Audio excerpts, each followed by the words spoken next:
En quoi la différence peut enrichir le couple? Donc ça veut dire que déjà on part du principe qu'on est différents l'un de l'autre, c'est sûr.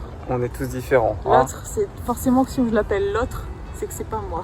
C'est chouette parce qu'en fait chaque couple finalement, ça voudrait dire que on peut s'enrichir de la personne avec qui on est. En quoi finalement le fait d'être avec quelqu'un qui n'est pas moi peut m'enrichir moi, ou peut enrichir le nous. Après, pour que ça enrichisse quelque chose, on voit que la différence des fois c'est dérangeant, donc c'est parce qu'on veut pas faire le commun, donc communiquer et faire commun.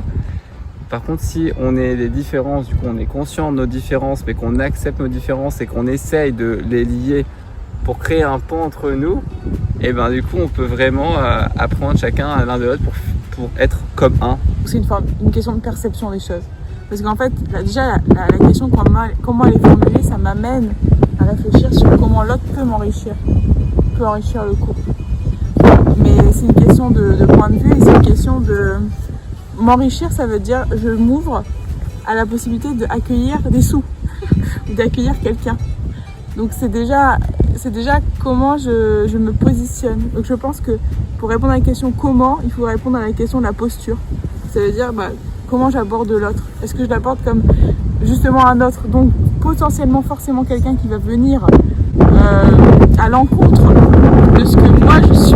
Enfin, pas à l'encontre, pas dans le sens combat, mais dans le sens forcément à un moment donné on est pas, on fait pas pareil, on se lève pas à la même heure, on n'a pas forcément les mêmes envies. Et donc comment ça je peux l'accueillir en moi comme quelque chose qui va venir me nourrir ou venir ouvrir finalement une maison que moi j'ai déjà construite seule. Et donc c'est comment en fait j'ouvre la maison à l'autre et comment l'autre il ouvre sa maison à moi et finalement comment après on change de maison. Voilà. Qu'est-ce que t'en penses? Je pense que c'est pas mal hein, l'idée de maison. De toute façon c'est l'idée toujours de construire ensemble et je pense que du coup c'est ça qui enrichit aussi le couple. Peut-être la construction commune. Ouais, la construction ça amène le choix de la construction. Ouais. Parce que forcément on peut aussi se dire, et c'est ok aussi de se dire, moi j'ai pas envie de construire, j'ai envie de vivre avec quelqu'un à côté de moi. Mais quand on vit avec quelqu'un à côté de soi, c'est juste qu'on fait route l'un à côté de l'autre ensemble, mais on se mélange pas. Donc forcément on peut pas créer autre chose. Mais c'est pas grave, mais c'est ok. Voilà, sinon on reste nous-mêmes à côté d'une autre personne qui reste aussi elle-même et la différence et le côté enrichissement c'est aussi savoir se mélanger et apprendre chacun des uns des autres. Et pour se mélanger, il faut pouvoir faire un pas sur son amour propre quoi, comme... Ouais. C'est-à-dire pour se mélanger, il faut être d'accord d'ouvrir et pour ouvrir un espace, des fois comme on est tellement rempli, il faut être d'accord de lâcher une partie de l'espace pour l'autre. Ouais, parce que pour avoir un amour commun, il faut tuer deux amours propres. Hein.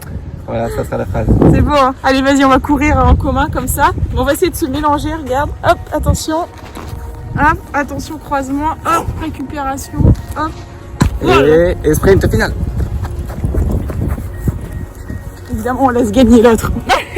Toujours, on laisse gagner. Bravo Katia, super. Quelle belle course, elle est tellement forte.